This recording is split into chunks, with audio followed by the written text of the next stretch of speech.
Long ago, in the magnificent courts of Persia, under the reign of King Darius, there lived a man whose name commanded respect across the kingdom: Daniel. A foreigner from Judah, taken into exile as a youth, Daniel had risen through the ranks with his wisdom, integrity, and unwavering devotion to his God. The king saw in him something rare. Out of 120 satraps and 3 administrators who governed the vast empire, Daniel shone above them all. So much so that Darius planned to set him over the entire realm. But power invites jealousy. The other officials fumed in silence. They searched desperately for a flaw, a weakness, a scandal.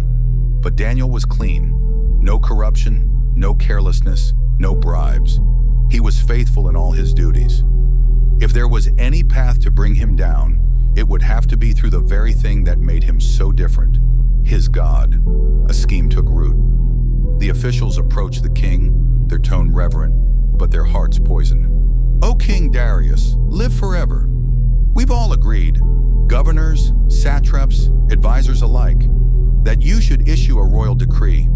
For 30 days, no one may pray to any god or man except to you, O king. Whoever disobeys shall be thrown into the lion's den." Darius, flattered by the thought of godlike honor, signed the decree. It became law, unchangeable, irreversible under Medo-Persian custom. Daniel heard the news, but nothing changed. He went home, opened his upstairs window facing Jerusalem, and knelt to pray, just as he always did. Morning, noon, evening, giving thanks to his God. The conspirators were ready. Hidden in the shadows, they watched as Daniel, without hesitation, bowed before his invisible king. They burst into the king's chamber with righteous fury. "Daniel, the exile from Judah, he pays no attention to your law. He still prays 3 times a day." Darius froze. He realized the trap. The law was never about honor. It was a dagger pointed at Daniel's back. He spent the day trying to undo what he had done, seeking a loophole, a legal escape, anything to save his most trusted official. But the law stood firm. As the sun sank, the men returned, pressing him. "You know the laws, O king. They cannot be changed." With sorrow carved into his face, Darius gave the order. Daniel was brought to the edge of a great stone pit. Inside, lions roamed, hungry, massive, unmerciful. The king stepped forward. "May your God, whom you serve continually, rescue you." Daniel was lowered in. A boulder was rolled over the mouth of the den. Darius sealed it with his signet ring. It was finished. That night, the palace knew no laughter, no music, no sleep. Darius fasted. He paced. He replayed Daniel's quiet strength, his honesty, his wisdom. Regret gnawed at his soul. At first light, the king ran. Breathless, he called out, voice trembling, "Daniel, servant of the living God, has your God, whom you serve continually, been able to rescue you from the lions?" A pause. Then a voice echoed from the depths. "O king, live forever. My God sent his angel, and he shut the mouths of the lions.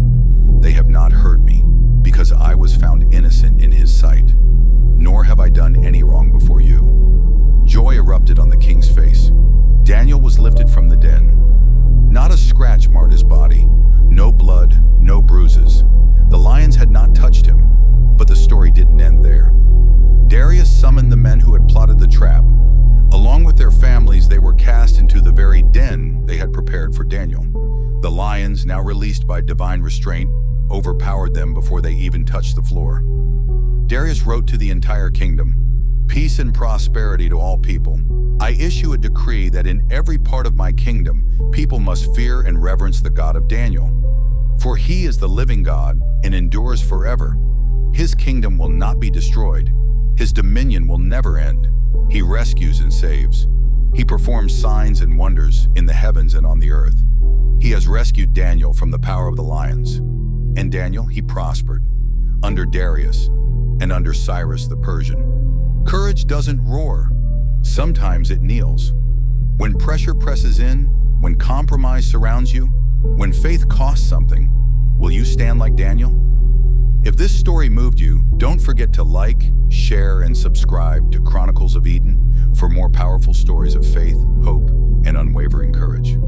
Thank you for watching.